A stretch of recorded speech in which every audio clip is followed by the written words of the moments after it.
I came to America in 1963, quite 50 years ago actually this year. And I came here, I had given up on dance. I worked on choreography a lot in Europe television and did like for French television, Baudelaire's Fleur du Mal, things like this. But I was also into playwriting and was interested in the movies. And I had a screenplay which was called Lily White and Bloody Red that the French producer had bought, Jean-Luc Carduccia, and he had given it to one of the greatest directors in the world, to Jean Renoir, who lived here in Beverly Hills, in America, in California. And Jean Renoir expressed an interest in the place on the condition that I would come out to work with him on the screenplay.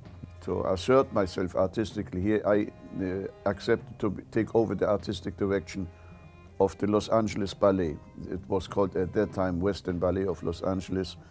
And that's how I came here to Los Angeles and started to work back and became back involved in dance, in ballet. But no longer just as a dancer, even though I was pretty young. Around 30, I felt like, I was in the prime. I danced with the prima ballerinas of the Partnering, the prima ballerinas of the Paris Opera, and had world tourneys, India, China, Indonesia, prior to coming here. So as a dancer, I had really all the gratifications that an artist can only have in that field.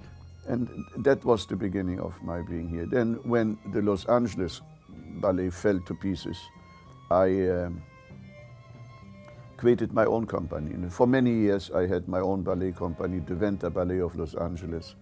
It's how it continued and until this moment.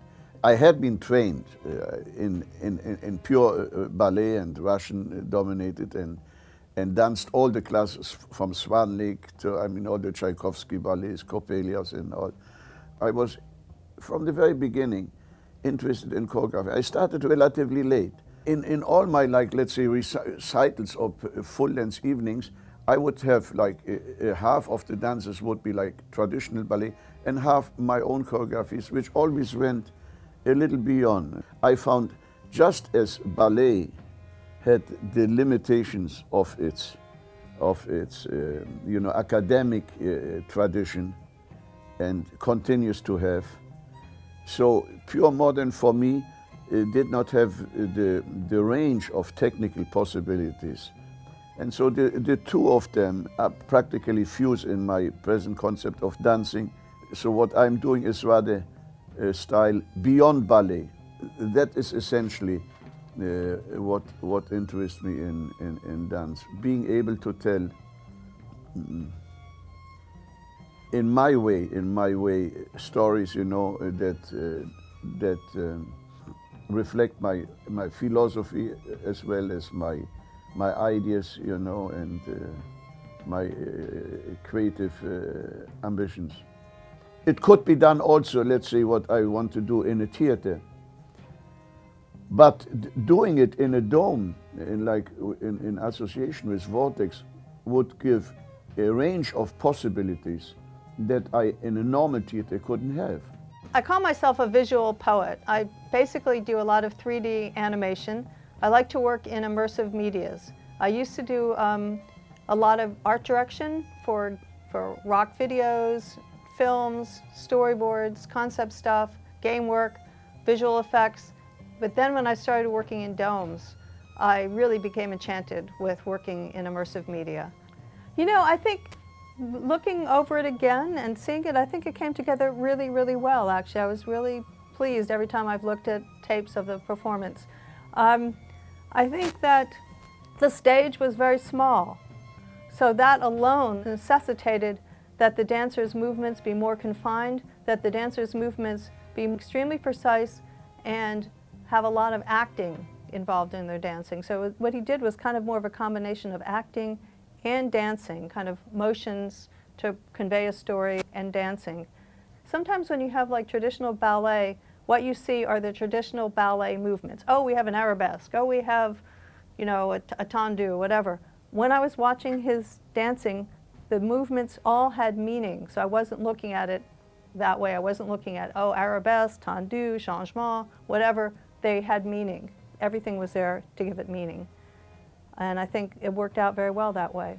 And I think the combination of the visuals and the dance acting together really did convey some powerful emotions to people and some feelings to people. You know, it was an unexpected experience working with Stefan. I think, like I said, we did a lot of the work separately because I just went off and did the visuals and he was making the dances and the music. And like I said, it was like very surprising to me how much our minds clicked, how there wasn't really a conflict with our visions, how he totally accepted the visuals I gave him and they matched with the meaning of what he was trying to do in his dance. And I was really, really intrigued, and maybe it was because I'd taken dance from him for so many years and we kind of knew each other, that we were able to work together. I think it is the most innovative and thing for in both fields as well, in the field of dance or theater, drama or projection. You know, I could have done the same ballet in a theater, but you know, the fact that you were within a dome in the space, you know, the audience embraced, sort of created almost. Was almost part of the decor in some way of the stage reality. That, I think, added something that maybe in a normal, like of sit here and stages over the theater, would not have brought that intimacy, you know, and their closeness around, you know, to integrate the projectionists' work into my vision, you know, her visual art into my general vision. That is an additional challenge, you know. That was a very, very, very demanding task.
you.